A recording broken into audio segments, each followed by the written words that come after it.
We're advancing into a future that's taking new shape every day. What will our world look like in 50 years? Fully automated cities and flying cars? Will our children have artificial organs? Will they live to be 100? Top international scientists look half a century ahead. Their discoveries will change the world. Fasten your seatbelts. This is the adventure of the future.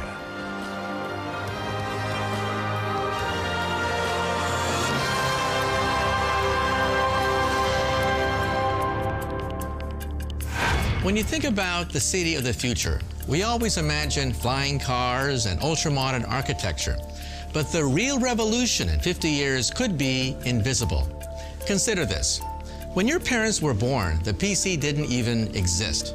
And today, every mobile phone has more memory than all the early computers.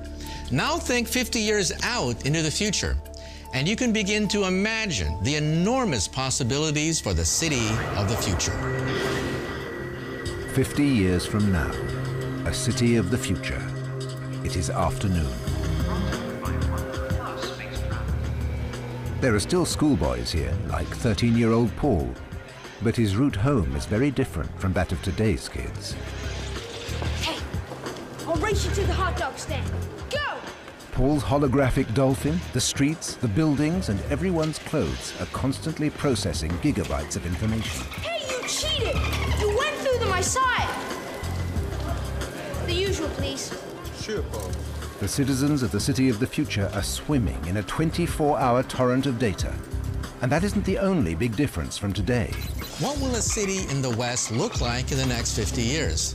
Let's do a little experiment. Go outside your front door and imagine that every 10th person is over 80 and every 3rd person has reached the age of 60.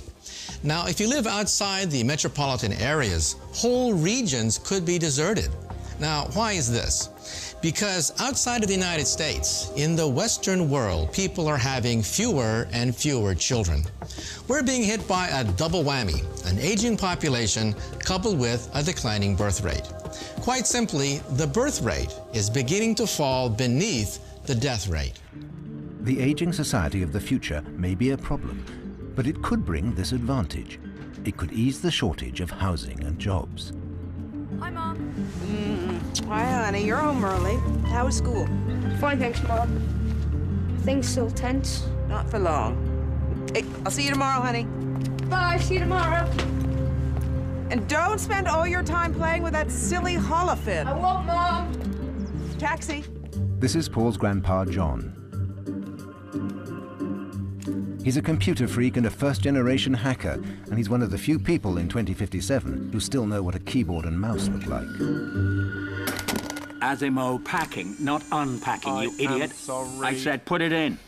I need the blowtorch. Oh, hi, Gramps. Hi. Why don't you get the pile of junk and upgrade? This thing's so old, it's got no online connection. I can't get any upgrades anyway.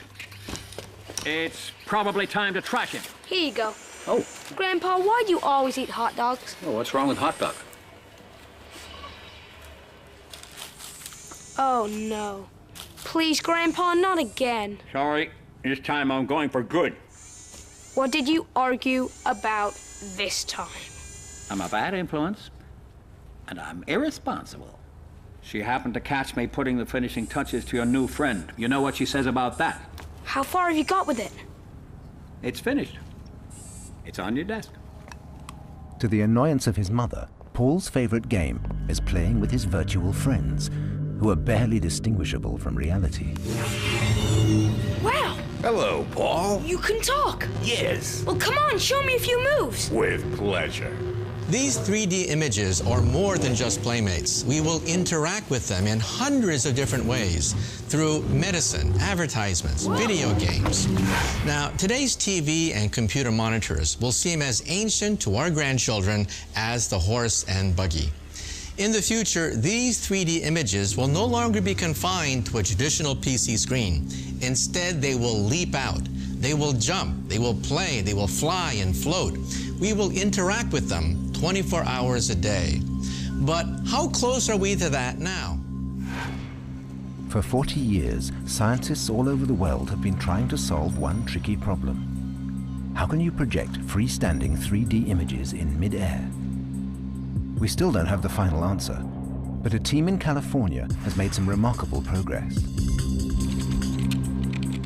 They project pictures onto a special layer of mist without a screen.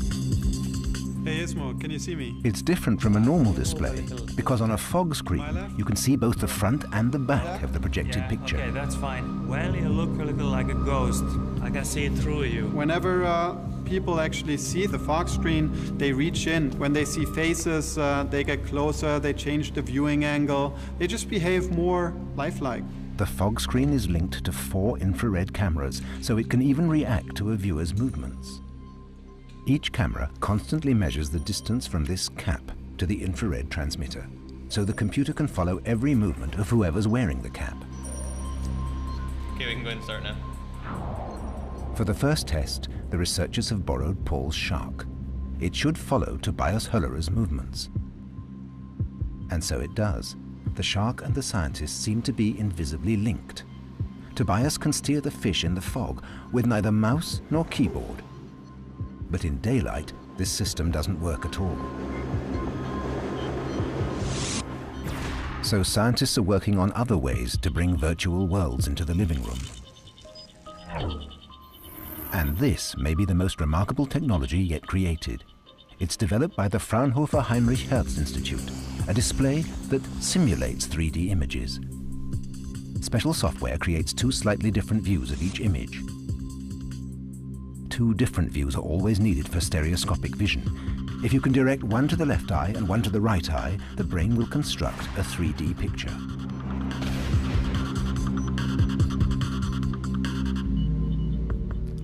But how can the 2 pictures simultaneously be directed to our left and right eyes? The solution is provided by this sheet of glass. Put it in front of a monitor, and the sheet activates. You can see its special features under a magnifying glass. These simple regular grooves are central to the success of the system. Look at these very fine vertical stripes. It's as if we had set 600 lenses side by side on the display, and these lenses allow us to project the right picture into the right eye and the left picture into the left eye.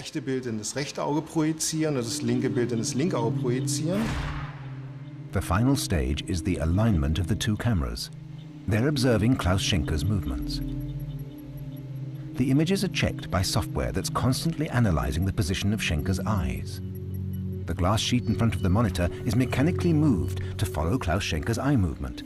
So his left eye always sees the picture for the left eye, and his right eye always sees the picture for the right eye.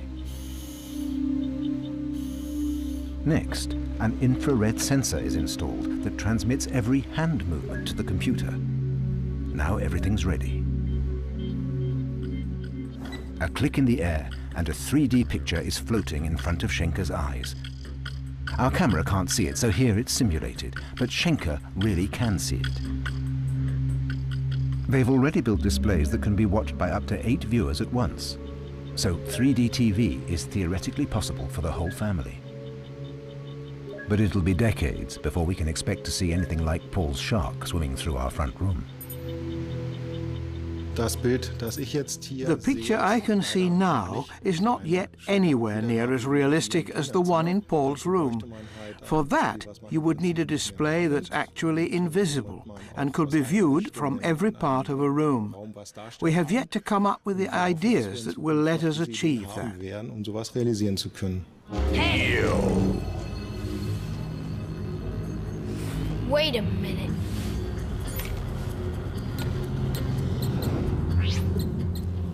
Scientists expect that in 50 years, these virtual companions really will speak to us. Hey, folks. If they were displayed on tethered or mobile balloons, they could even fill the skies. Hey, I got it! And that has given Paul a brilliant idea: to use a digital shortcut to plaster his shark onto all the display surfaces of the city. It won't be easy, even for the grandson of a hacker. The security experts of the big corporations have worked with the government to design highly effective digital defenses for the city of the future. Man, how come it always works for Grandpa? Let me out of here, Paul. Please. Oh, I know. Please. Please, Paul, please. Hey, buddy. What's up? I think this is how he does it. But even in the future, there will be no absolutely fail-safe systems. Professionals know where to look for the weak spots.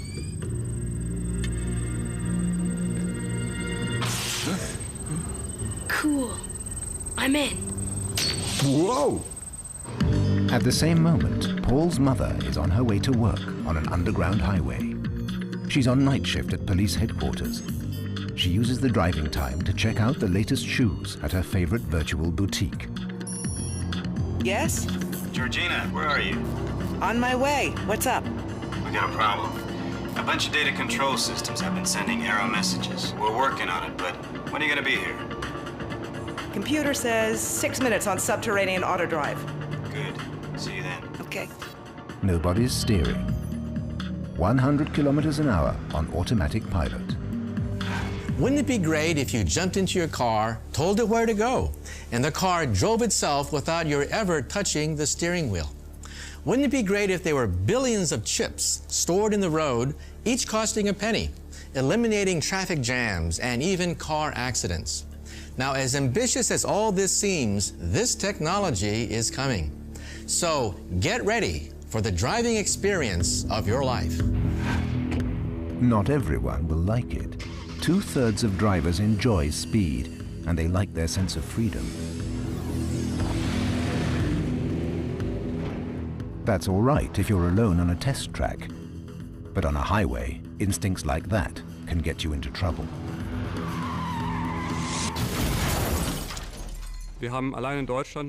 5,000 driving fatalities a year in Germany alone are a strong motivation for us to work on reducing that number. The first step towards the autonomous automobile is the development of a system that will prevent collisions. This radar sensor will be developed into an electronic eye that can recognize almost any kind of obstacle. The car's brain is a set of computers packed into the trunk. From speed and distance data, it can calculate when a crash is imminent. It took a year to develop the software. Now it's time to try it out, with a collision trial on Audi's test track, well away from prying eyes.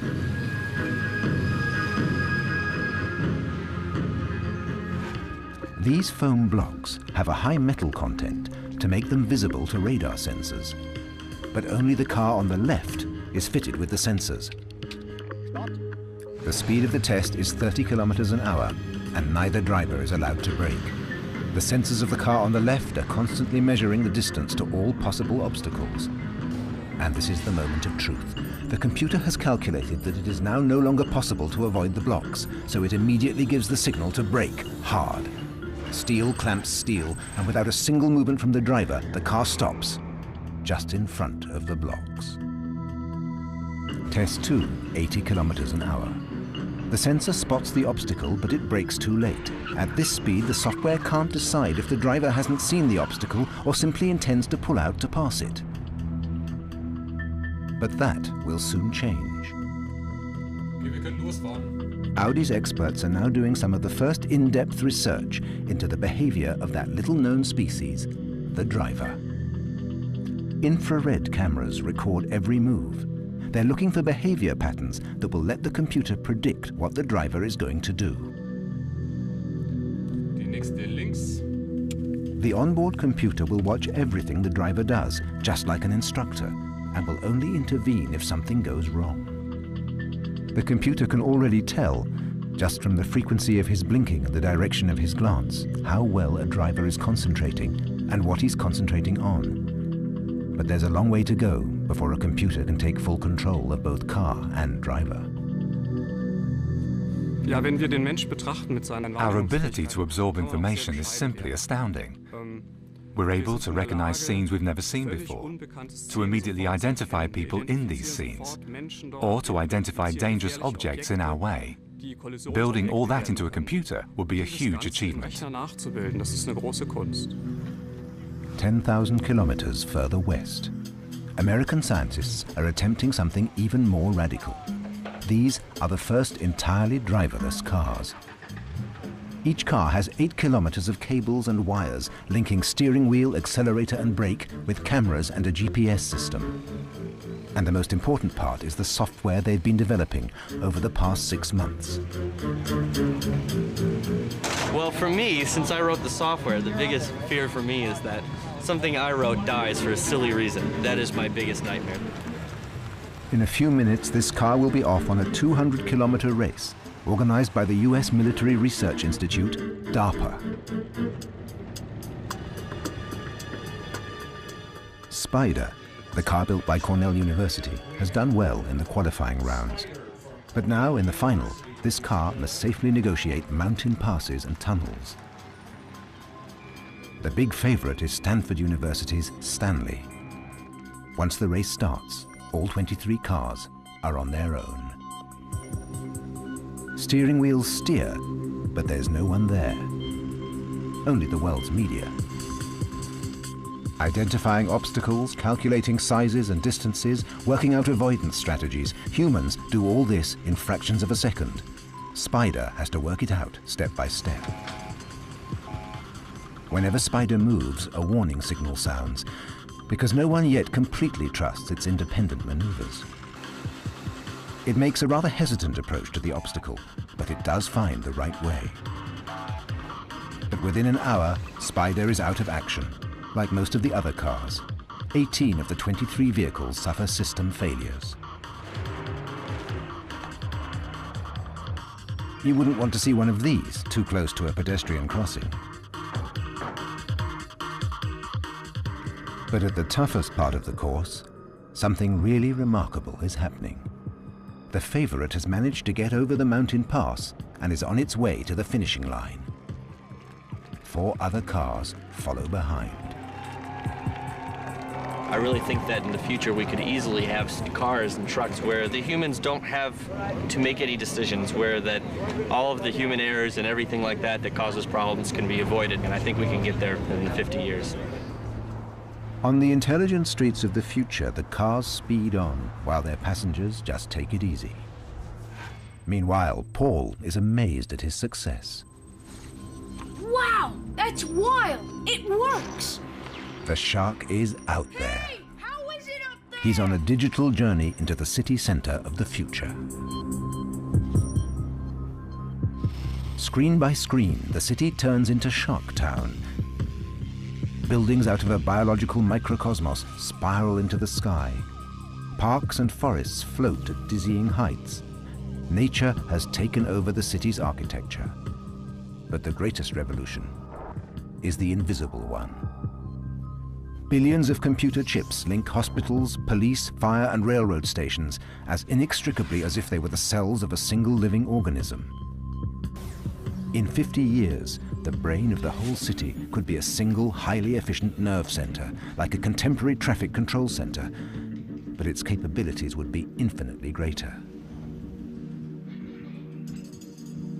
In an emergency, the whole city can be run by computer. Power stations and railroads can be shut down. Cars can be remote controlled like toys. And the network is present in the smallest things. Everyone uses it, every minute of the day. ID scan successful. Welcome, Mr. Skeely. Thank you. You can take over a taxi using your fingerprint and simultaneously log into your home. Your friends will never again wait outside your front door because you're late getting back. What is your destination, please? 21 First Street. Thank you. Hi, it's me. Hi. I know I'm a bit early. Doesn't matter. Just go in and make yourself at home. Yeah, I'll see you inside. See you. You will let the home of the future know who's allowed in and who isn't. The whole time, the streams of data are invisibly communicating. As soon as an authorized person comes in, a room is woken up by the central computer to cater to their needs. If you want, the bathroom floor weighs you. Or if this is the evening after an especially good dinner, it doesn't. Your favorite TV programs are ready to run, and the temperature and humidity levels are set exactly as you like them. The fridge has restocked itself after the weekend by contacting the supplier direct. Right now, the scanner is checking all the sell-by dates. If something's still missing, even this fridge can't anticipate sudden cravings, the online supermarket is always available. It'll deliver at any time of the day or night.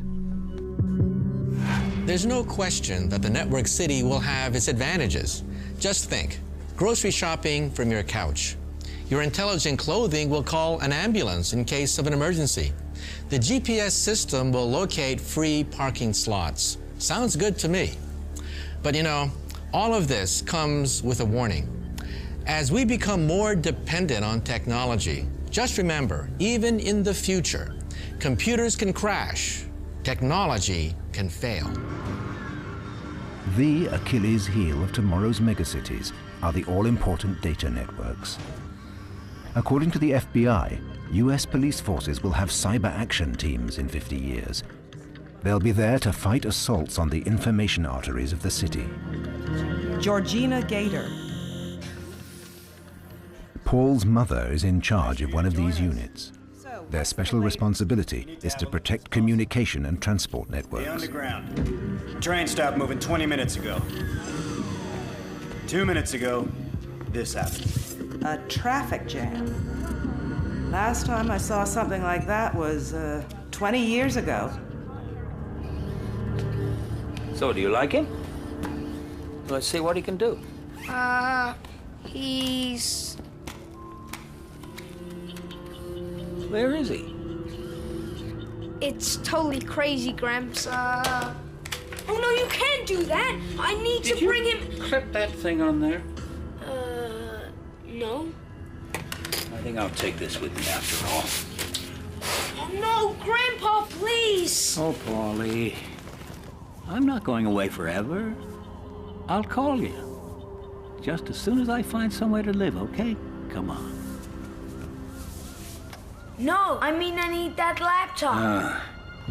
Oh, so that's why. No, Grandpa. Yes. Well, have I left anything else? No, I don't think so. Come on, Asimov. Let's go. I do recognize you. You are Paul. Okay. The rust bucket can stay. Just take it to the junkyard when it starts to get in your nerves, okay? Good morning, Paul. Where is your shark? I have a new program. May I have this dance? Sidestep. At the same time, the situation in the Department for Essential Infrastructure is getting critical. The city's firewall is crumbling. We nearly had a disaster at the airport. The flight traffic management system is completely jammed, and the fire department's been called out 27 times on false alarm in the last hour alone. System's gone completely haywire. That's it. Red alert. Secure all public buildings. The high-tech city is demonstrating its vulnerability. When the stream of data dries up, the networked world stops functioning. I'm looking for the Senior Commissioner for Critical Infrastructures. That's me, Georgina Gator. What can I do for you? Data Security, CityCom. I would have called, but all our lines are crashing. It's a virus in the central CityCom system. But how is that possible? Well, actually, it shouldn't be possible, but somehow the Red Devil got through anyway. What Red Devil? Haven't you seen it? No. Bring up the city on your display. In less than 5 hours since the shark was let out, he has spread like an epidemic over the whole of the city's network. This thing is the problem? Well, kind of. It's attached to a virus, which is scanning the entire city for displays and holograms for the shark to invade. There are millions of them, so it's clogging the whole network. We don't know who the hacker is, but we know how he got in. How? He got access via the internal system of the police department. But how is that possible?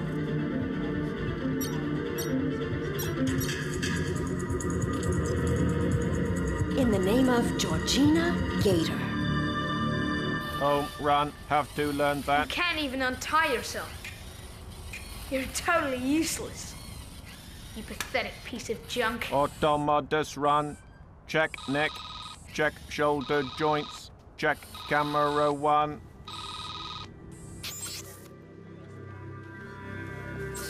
Paul?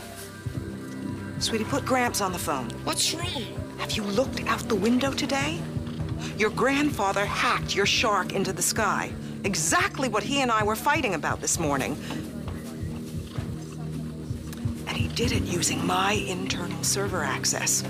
Mom, Paul, sweetie, he's got to turn himself in. Now get him on the phone. Mom, he left because of your argument. Paul? Mom, hello? Paul! As the last means of communication break down, Georgina is left with only one choice. Everybody, listen up. We're initiating a citywide search. This is our man. His name is John Gator.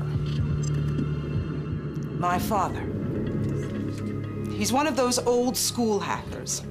He once did 8 years in prison for hacking into the medical insurer's database. He nearly wiped it out. He was trying to stop a genetic census. Look, he tried to do a lot of things, but he never succeeded. Screen on. Screen on. I have to hurry. Don't know how long the secure link will last. Guys, I think I found something big.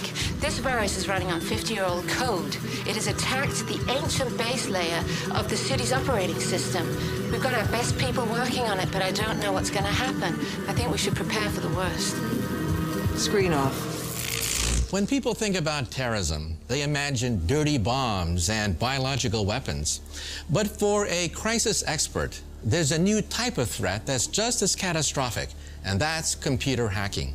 And one dangerous form is called social hacking. That's when someone gains access to a corporate or government computer using a password taken from a friend or a relative. From that vantage point, they can paralyze a modern city. They can disrupt water, food, transportation, electricity, and they can collapse the entire economy. Grandpa! Paulie, over here. Grandpa! Grandpa! That's your shark. Gramps, you need to help What? me.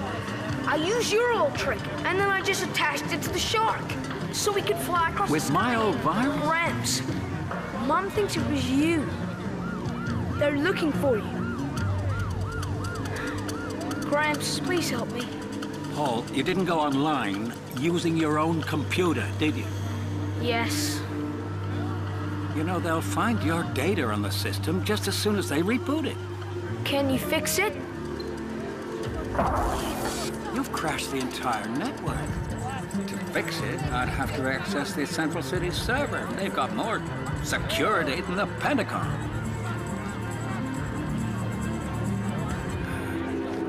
There's only one thing we can do. Come on. One after another, the city's data networks are collapsing. Only the high-security services remain virus-free. Some main networks, like hospitals and police, have their own sophisticated protection systems. It's the last line of defense, a kind of life insurance for a city dependent on data flow. Meanwhile, Georgina is doing everything she can to find her father. Mixture of satellite and terrestrial cameras, okay? Okay, start with the outskirts. And go. At the press of a button, hundreds of thousands of eyes are observing the city of the future. Nations around the world are installing millions of surveillance cameras to protect their citizens. And Great Britain is leading the way with 4.2 million surveillance cameras that can photograph each citizen 300 times a day. Now, that may sound excessive, but public acceptance rises every time they capture a terrorist or a child abductor. Now, these cameras have limitations. They can basically record, but they cannot identify. That's why computer scientists are now building the next generation of intelligent camera surveillance systems. One of the most powerful surveillance technologies of the future is currently under development in London. It's already the most closely monitored city in the world. Now these cameras are to learn to see intelligently. The scientists have connected them to revolutionary new software. Hi, my friend. Okay, can you see the cameras? They are around. The system has to tail this man like a detective. Okay. Big Brother is stirring. You can go now. The first test involves just one camera. The software checks the live pictures every second for moving objects or people. When the computer has zeroed in on the test person, it must keep the camera trained on him and even predict his movements. Here it is. We track him. It will take into account his size, speed, and direction of movement. The system functions extremely well. The software follows the person exactly as planned. The red box shows where the person is at this moment, and the black box predicts where he will be a second from now. And you can't shake off the system just by moving out of sight of a camera. The scientists are already linking the cameras in the first networks. They'll be hunting together in packs. Okay, James, can you start it now? Thank you. If everything goes as planned, our camera network will keep a man in its sights. When he goes out of range of the first camera, he will disappear into the blind spot we have built into the system. Then the second camera should pick him up and identify him via his size and direction of movement. And then the third camera will take over, and so on. This test is the basis for a system that should in future be able to track down any person in the city. Camera 1 sees the person and gives him the identification number 2. The next camera identifies the same man as number 2. But camera 3 makes a mistake, and there's a simple reason for that. The only sure way to recognize people is by their faces, and today's two-dimensional cameras are often not up to the job. Even human beings have trouble identifying the same person on photos taken from different angles. A computer has no chance at all, except in ideal conditions. With a 2D photo, several factors make a positive identification virtually impossible. If we look at this picture here, we see that it's taken from a high angle and is strongly lit from the side. This picture up here is taken from a low angle and is lit even more strongly from the side, so it's very difficult to compare the two pictures. The team have been working on a 3D face recognition system for 3 years. It started with measurements of classical statues. It could soon be a way of checking up on our every move. It's a new form of surveillance.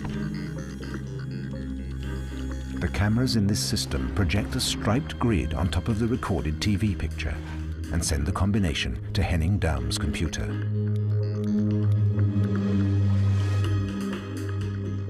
Seconds later, Julia Meyer is in the data bank, along with a 3D model of her face. Now, this device has to recognize Julia Meyer again. To make things more difficult, they switch the light off. Henning Daum explains what's happening inside. This is a normal 2D picture, in which you can see the whole face. But we just need the depth measurements of the face, the distance of each part of the face from the camera. It's like a mask on which the face is displayed in 3 dimensions. If a mask in your computer and a newly recorded mask fit together well, it's the same person. If they don't, it's 2 different people. Here, the reference image has been checked, and Miss Meyer was recognized perfectly. Die Frau Meyer wurde perfekt erkannt.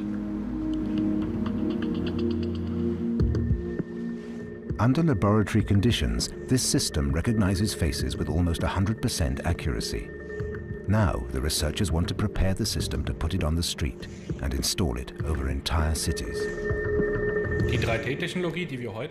In 50 years, we'll no longer be working with visible light. It'll be invisible. The grid will no longer be stripes, but rings.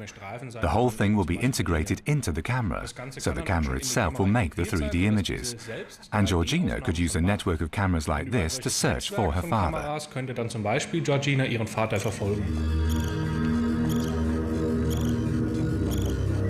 Bingo! Below Drive, Commissioner. Heading north. Where's he going? Can you make a prediction? System program predicts. Destination is... Paul! Municipal Archives.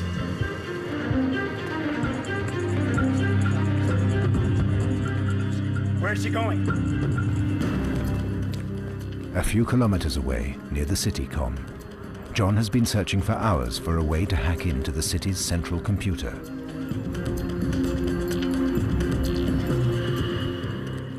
But now, the virus has blocked the digital arteries of the city. John's last hope is the Central Archive. I need the data from the old city administration, now. What data? Do the original maps still exist? We have something even better. Yeah, maps. Come with me. How many CDs do you have containing music and video? Well, I hate to tell you this, but in the future, much of that information could become unreadable because your computer is obsolete. Now, if you think you have lots of important data, just think of the national archives and libraries of the world. Now, there is a solution to the problem. Holographic crystals can store up to 200 DVDs worth of information for 1,000 years, either as digits or as microscopic images. This means that you could read the data even without a computer. Many scientists have gone even further. They're working on data crystals that will store especially important information in a form that you can read by the light of a candle, the same way you project a transparency onto a wall. However, most crystals today can only be read by a laser. There it is. I knew it. Is that the main computer, Gramps?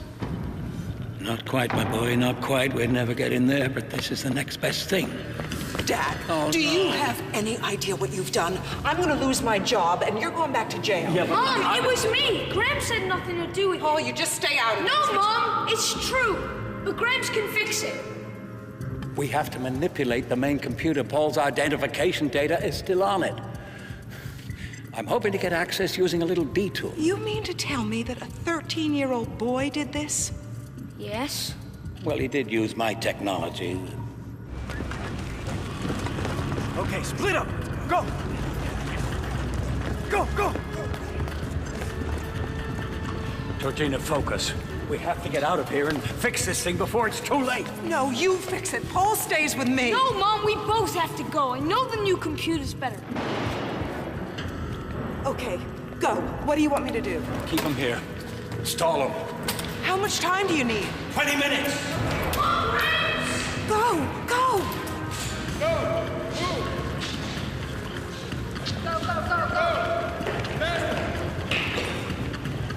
Where is he? I don't know. Must have just missed him.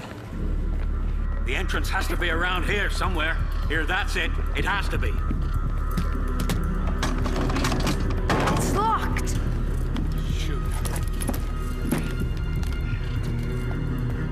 Oh, shoot! I've got everything here but the blowtorch! Maybe it's in here. No, that's clothes. Hello, Paul. I do recognize you. I have seen your chart everywhere. Saved at the last minute. John's personal robot has brought the urgently needed tool, as if he could read John's mind. This could be science fiction. Okay, drop it off. Good boy. You are welcome. We've seen movies like Star Wars and I, Robot, films with fantastic robots, companions with far superior intellect and strength. So, where have all the cool robots gone? I mean, look at Asimo, slow, clunky, can barely deliver a blowtorch. And even those behaviors would require new breakthroughs in human-like sensing and decision-making and thinking. Now, progress in this field will be slow for the next 50 years. But don't get me wrong, there will be breakthroughs. But just don't expect that any Asimov-like robot will be babysitting your grandchildren. Asimov was a special challenge for his engineers right from the beginning. This was a 10-year project, a dream, to build the best humanoid robot in the world.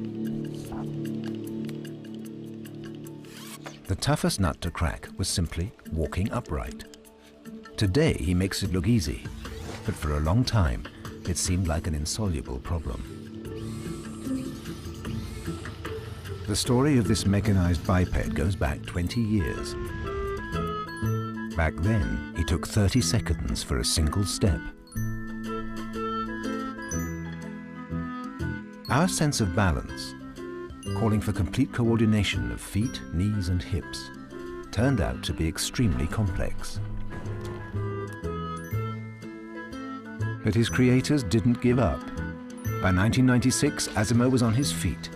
The first two-footed machine in history went for a walk. Today, Asimov is almost as steady on his feet as a human being. His balance system even lets him turn and shift his weight. And he even has his advanced locomotion certificate. He can climb stairs. It looks great, but Asimov can't make any of these movements independently. Each step is programmed. Otherwise, he'd fall. Today's robots are programmed for a specific situation and for a specific task. Good morning. How do you feel? I'm feeling great. Thank you. Let's shake hands. The programmer mustn't change a single word in his sentences. Even the distance between the scientist and the robot must be right if the robot is to respond. Okay, let's shake hands. If the environment changes or the activity takes place in another context, these robots are helpless. Go where I am pointing. I'm not sure where you're pointing. Go where I am pointing. Where shall I go? I know you. Pascal. Hello. Hello. Go where I am pointing. I'm not sure where you're pointing.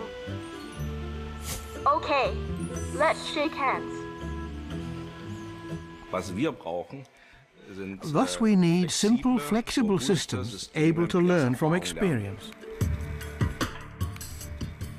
So it's time for Asimov's training platform to go to school. Asimov has to learn something very basic: how to learn. It's essential if he's ever to cope with unfamiliar situations. This is a lesson about new objects. Apple. Okay, did you say apple? Yes, this is correct. Okay. Man in the moon. Okay. Hairbrush. Okay. Once again, human beings are the model for the new learning software. Asimov learns the same way small children store new objects in their brains. Please show something. Please show something. Now, Asimov quickly recognizes objects he's learned about. Hairbrush. Maybe man in the moon. Man in the moon. Please show something. Unknown object. Teddy bear. Did you say teddy bear? Yes, this is correct. Okay. Please show something. He's very good at storing new information, and he can retrieve it when it's needed. Teddy bear. Yes, this is correct. Now comes a more difficult test. And this is the first time it's been filmed. Today, Asimov will be asked to act independently. The researchers have set him a tiny task, but they haven't fully programmed his response. They've left him a little freedom of action. We have given our robot the task of picking up a bottle, and he has 4 possible ways of carrying it out.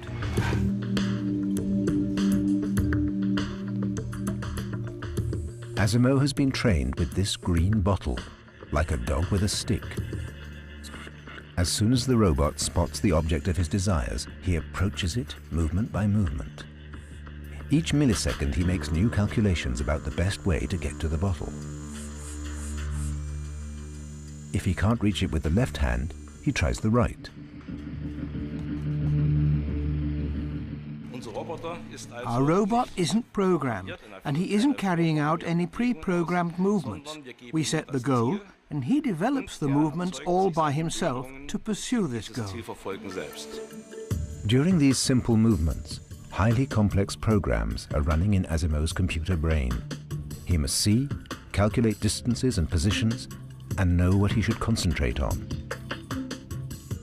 At the same time, he must pass on the results of his calculations to the joints of his body and then make a sensible, effective movement, something we humans do without much thought all our waking hours. Of course, this is just the beginning of flexible interactive behavior. If we want to achieve more complex behavior, like going shopping in a supermarket, crossing a street, or helping a human being, then this robot will have to have a much greater number of behavioral options to choose from. And looking forward 20, 30, or maybe even 50 years, he mustn't just wait for instructions. He must be able to analyze problems for himself and be at man's beck and call as a supportive machine. Als eine unterstützende Maschine immer zu Diensten zu sein.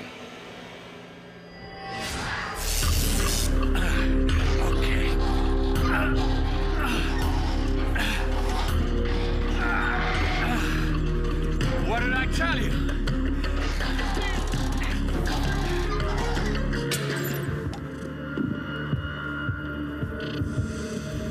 That's where he's going. It's close. Come on, let's go. John and Paul have almost reached their destination. This used to be the digital heart of the city, before technological progress left it far behind. Bullseye. Gramps, what is this place? Over there is the old city information headquarters. When they built a new one, they closed this one down, but it's still connected to the central computer. Who'd have thought that Asimov would be the only piece of technology to survive my virus? Think about it. No online connection, no data, no virus. Thanks, pal. Keep moving. We haven't got much time. Keep going.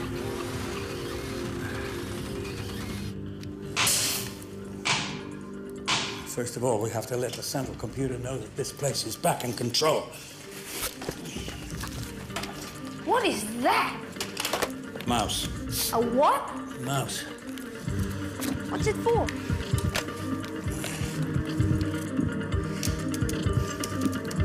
Okay, just let me do it. You have to go to SC Systems. I know. SC, then I know. food. I know. Slash. Old technology needs update.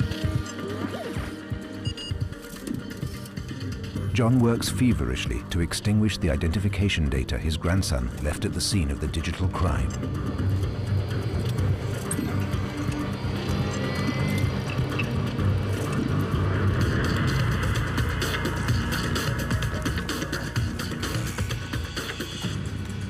Okay, Paul, you're safe. I erased your identification data.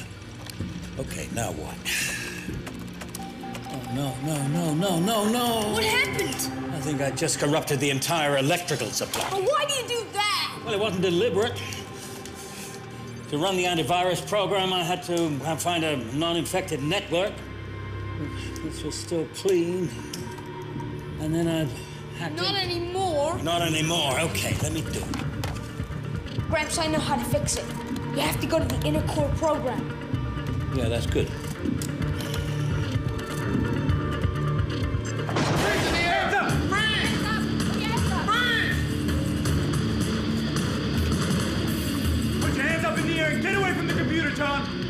Grandpa, if the electricity goes, that's it. Paul, what are you doing here? Don't stop him, Uncle Juan. He's trying to save the power grid. Say it one more time, It was John. me. Get away I'm from the the one who computer. messed everything Don't try up. to protect him, son. It's too late. Paul, come here, now. Get out of there. Can't you see it's too late? John, this is my last warning. System overload. Warning. System orbital.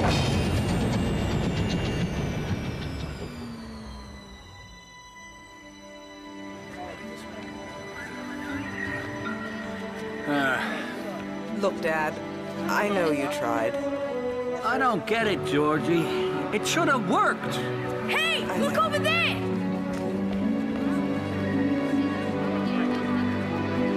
Release him. He's not our guy. In fact, he's just saved the whole city. Paul Edward Gator. Get over here.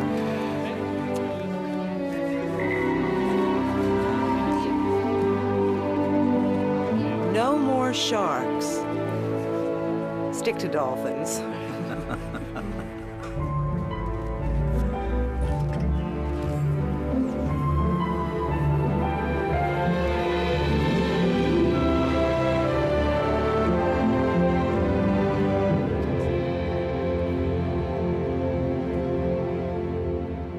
Why bother to predict the future if there's a rule of thumb that everything comes out differently anyway?